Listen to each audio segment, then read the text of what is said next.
معراج کی بات کرنے کا تو اب وقت آیا ہے، اس لیے کہ معراج کا سارا واقعہ تو مسجد اقصیٰ کے گرد گھومتا ہے۔ سبحان الذی اسریٰ بعبدہ لیلا من المسجد الحرام الی المسجد الاقصیٰ۔ حضور نے معراج کی رات مسجد اقصیٰ میں نماز پڑھائی تھی، اور ایک بار پھر سے طیبہ سے فلسطین میں آ، راستہ دیکھتی ہے پھر مسجد اقصیٰ تیرا۔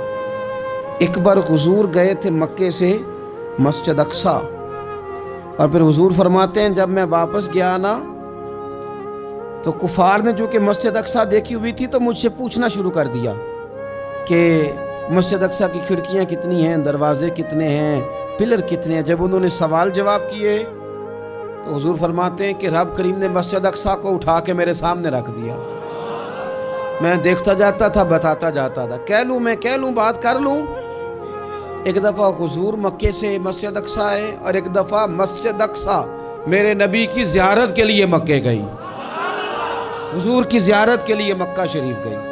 اور میرے نبی تو صرف کسی چیز کی طرف ایک دفعہ دیکھ لیں تو وہاں رحمت کے پھول کھلتے ہیں۔ مسجد اقصیٰ کی طرف منہ کر کے 17 مہینے میرے نبی نے نماز پڑھی ہے۔ مسلمانوں پتہ ہی کوئی نہیں، ہماری خبریں ہی اور ہیں، ہمارا درد ہی اور ہے، ہمیں پتہ ہی نہیں بم کہاں برس رہے ہیں، ہمیں یہ خبر ہی نہیں۔ اور میں اس دور میں تقریریں کر رہا ہوں جہاں سوتوں کو جگانا نہیں پڑتا، جاگتوں کو جگانا پڑتا ہے۔ سیانے لوگوں کو سمجھانا ہمارے ذمہ لگ گیا، کیا کرے؟ اس قوم کو سکھانا پڑتا ہے جسے پتہ سارا ہے، لیکن جان بوجھ کے آنکھیں ہماری بند ہیں۔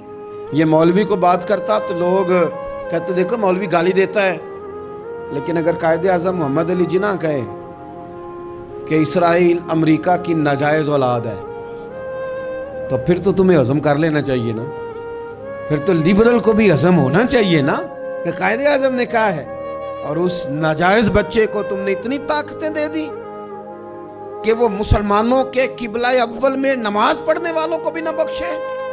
کہاں گئی تمہاری وہ انسانی حقوق کی بڑی بڑی تنظیمیں، کدھر گئیں؟ اور میرا پاکستانی میڈیا سے بھی سوال ہے، چند دن پہلے سیالکوٹ میں ایک واقعہ ہوا، ناانصافی ہو گئی ناانصافی ہو گئی ایک بی بی کے ساتھ۔ ہر بندے نے شور مچایا، بڑے بڑے طوفان اٹھتے ہیں، کیوں ہوا جی کیوں ہوا؟ مسجد اقصیٰ کی توہین ہو گئی تو پھر طوفان کیوں نہیں اٹھا؟ ٹاک شو کیوں نہیں ہوئے؟ بحثیں کیوں نہیں ہوئی؟ میں اس موم بتی مافیا کا کیا کروں؟ ان لبرل لوگوں کا کیا کروں؟ ان کے سپورٹروں ووٹروں کا کیا کروں؟